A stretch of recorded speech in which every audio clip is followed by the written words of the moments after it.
সকালে খালি পেটে কি খেলে পুরুষের সেক্স পাওয়ার বাড়ে? দেশের এবং প্রবাসের ভাই বোনদের প্রতি সালাম।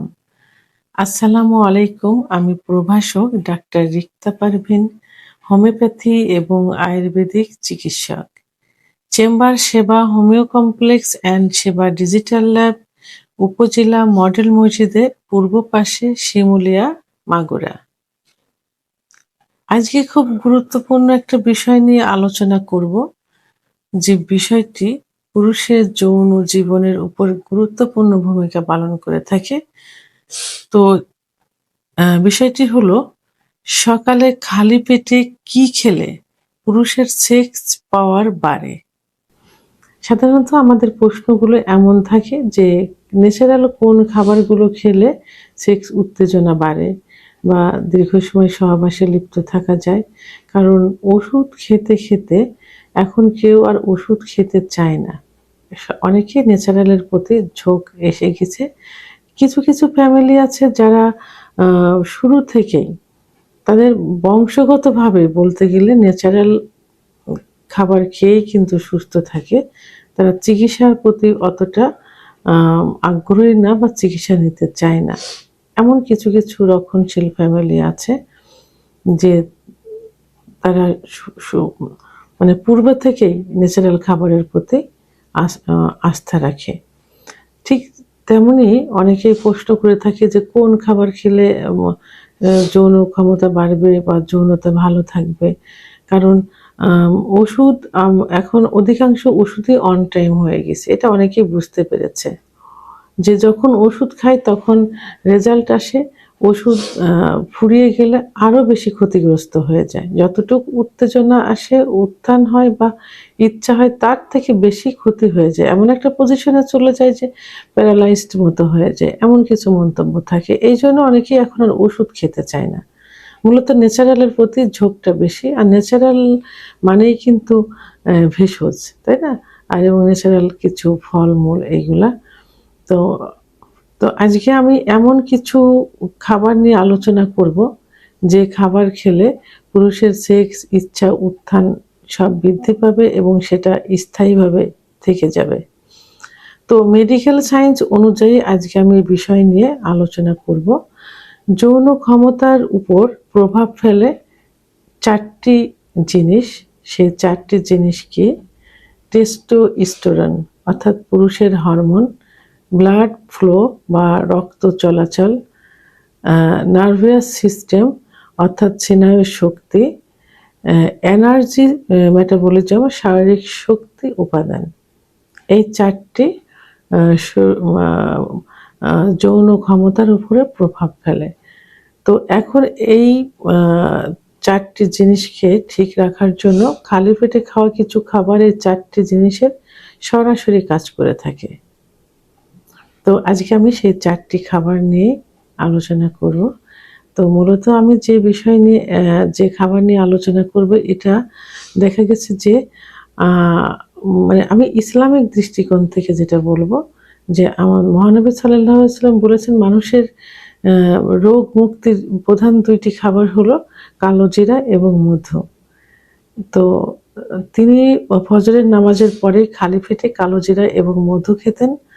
তো অনেকের ধারণা এবং বিজ্ঞানসম্মত যে কালো জিরা কিন্তু অধিকাংশ রোগেরই মহা ঔষধ। ক্যান্সার রোগ পর্যন্ত কিন্তু কালো জিরা প্রতিরোধ করে। তো এইভাবে কয়টি খাবারের নাম বলবো। প্রথম যেটা বলবো সেটা হলো খেজুর। খেজুরের ন্যাচারাল টেস্টোস্টেরন বুস্টার করে। এটাতে থাকে ফ্রুক্টোজ, গ্লুকোজ, পটাশিয়াম ইত্যাদি উপাদানগুলো থাকে, যেগুলো টেস্টোস্টেরন হরমোন তৈরি করে। যৌন শক্তি বৃদ্ধি করে, রক্ত চলাচল বৃদ্ধি করে এবং সহবাসের সময় বাড়িয়ে দেয়। সহবাসে অধিকাংশ সময় বাড়িয়ে না দিলেও সহবাসে কিছুটা সময় বাড়িয়ে দেয়। এটা খেজুরে এটা করে থাকে। তা এই খাবারটা সাধারণত সকাল 6টা থেকে 7টার মধ্যে খালি পেটে এটা খেতে হবে। দ্বিতীয় যেটা বলবো সেটা হলো ডিম। ডিমে পর্যাপ্ত পরিমাণে জিঙ্ক থাকে, যেটা টেস্টোস্টেরন হরমোন বৃদ্ধি করে, বীর্য ঘন করে, ক্লান্তি দূর করে থাকে। এই ডিমটা সকালে খালি পেটে খেতে হবে, 6টা-7টার মধ্যে খালি পেটে খেতে হবে। 3 নম্বর যে খাবারটি বলবো সেটা হলো কালো জিরা। কালো জিরাকে ব্ল্যাক সিড বলা হয়। কালো জিরাতে থাকে থাই থাইকো থাইমোকুইনাইন থাকে কালো জিরাতে, যেটা নাইট্রিক অক্সাইডকে বাড়িয়ে দেয়। তো এই কালো জিরা কখন খেতে হবে? এই কালো জিরা সাধারণত এর 1 চিমটি খেতে হবে ফজরের নামাজের পরপরই খালি পেটে 1 চিমটি খেয়ে দিতে হবে। তো কালো জিরার কাজ হলো লিঙ্গের রক্ত প্রবাহ বাড়িয়ে দেয়, ইরেকশনে সাপোর্ট করে এবং শরীরে প্রদাহ দূর করে। অর্থাৎ লিঙ্গের ভিতর যে রক্ত চলাচল, এই রক্ত চলাচলটা কিন্তু কালো জিরায় বাড়িয়ে দেয় এবং কিছু গায়ে কিছু ব্যথা বিষ থাকে, যে ব্যথা বিষগুলো কালো জিরাতে কিন্তু দূর হয়ে যায়। 4 নম্বর যেটি বলবো সেটা হলো মধু বা হানি যেটা বলে। এটা শরীরে এনার্জি বৃদ্ধি করে, টেস্টোস্টেরন হরমোন বৃদ্ধি করে থাকে, উত্তেজনা বৃদ্ধি করে, স্ট্যামিনা বাড়িয়ে দেয়, যৌন অঙ্গের রক্তচাপ স্থিতিশীল হয়। তো এই মধুটাও খেতে হবে কখন? মধুটাও খেতে হবে ভোরে, অর্থাৎ ফজরের নামাজের পরে খালি পেটে। আপনারা চাইলে কালো জিরা এবং মধু একসঙ্গে মিক্সড করে খেতে পারেন। তবে যাদের উচ্চ রক্তচাপ থাকে, যাদের ডায়াবেটিস থাকে, তারা মধু একটু কমিয়ে খাইতে হবে। তবে মধুতে কিন্তু ন্যাচারাল সুগার থাকে। তো এই মধু যদি সরাসরি কেউ দেখেন যে গাছের থেকে অর্থাৎ চাকের থেকে ভেঙে নিয়ে আসছে, তাহলে ওই মধু কিন্তু দিনে 3 চামচ খাওয়া যায় ডায়াবেটিস রোগীদের জন্য। আর বাজারে যে মধু পাওয়া যায় ওটাতে চিনি থাকে, তো এইগুলো কিন্তু ডায়াবেটিস বাড়িয়ে দিবে। তা এই জন্য আপনারা নিজের চোখে গাছ থেকে চাকের থেকে যে মধু সংগ্রহ করা হয়, এই মধুটা আপনারা খেতে পারেন। এটা সকালে 1 চামচ, রাত্রে 1 চামচ। তো সকালে ফজরের নামাজ পড়ে এটা খাইতে পারেন।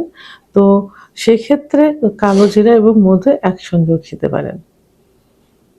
5 নম্বর সর্বশেষ যেটা আমি বলবো সেটা হলো গরম পানি এবং লেবু।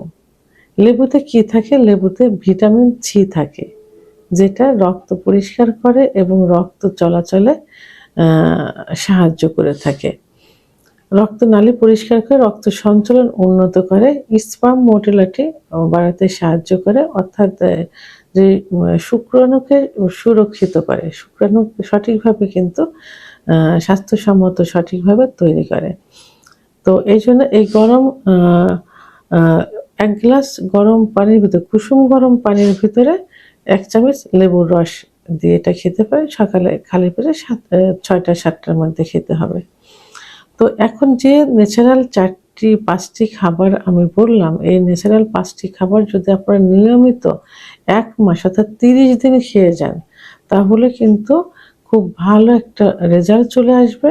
আপনার যৌন ক্ষমতা বাড়িয়ে দিবে, যৌন ইচ্ছা বাড়িয়ে দিবে, অর্থাৎ যৌনতা খুব গুরুত্বপূর্ণ একটা ভূমিকা পালন করবে। তো এখানে যারা ডায়াবেটিস রোগী থাকে, সেই ডায়াবেটিস রোগীদের খেজুরে ন্যাচারাল সুগার থাকে। খেজুর আপনারা 3টা খাইতে পারেন দিনে, এটাতে ন্যাচারাল সুগার থাকে। আর উচ্চ রক্তচাপ যাদের থাকে সেই ক্ষেত্রে ডিমটা প্রতিদিন 2টা না খেয়ে 1টা ডিম খেতে পারেন, 1টা ডিম। তো এইভাবে যদি এই নিয়ম মেনে এই 5টা খাবার যদি নিয়মিত খাওয়া যায়, তাহলে আপনাদের লাইফে যে ঘুম যাদের কম হয়, ঘুম হতে চায় না, তাদের উন্নত ঘুম হবে, বীর্যের গুণগত মান ভালো থাকবে, ইরেকশনটা সঠিক হবে। সর্বোপরি এটাই বলবো যে যৌন ক্ষমতা ফিরে আসবে যদি হারিয়ে যায়, এবং যদি ভালো থাকে তাহলে ভবিষ্যতে আরো ভালো রাখবে। অন্তত 30 দিন খেতে হবে, এরপরে যে মাঝে মাঝে এটা খেতে হবে। আর কালো জিরা, মধু এটা রেগুলার খেয়ে যেতে হবে ফজরের নামাজের পরে। ভিডিওটি সম্পর্কে যদি কোনো মতামত থেকে থাকে অবশ্যই কমেন্টসের মাধ্যমে জানাবেন। আর ভিডিওটি ভালো লাগলে লাইক, কমেন্ট, সাবস্ক্রাইব করে আমার সঙ্গে থাকুন। আল্লাহ হাফেজ।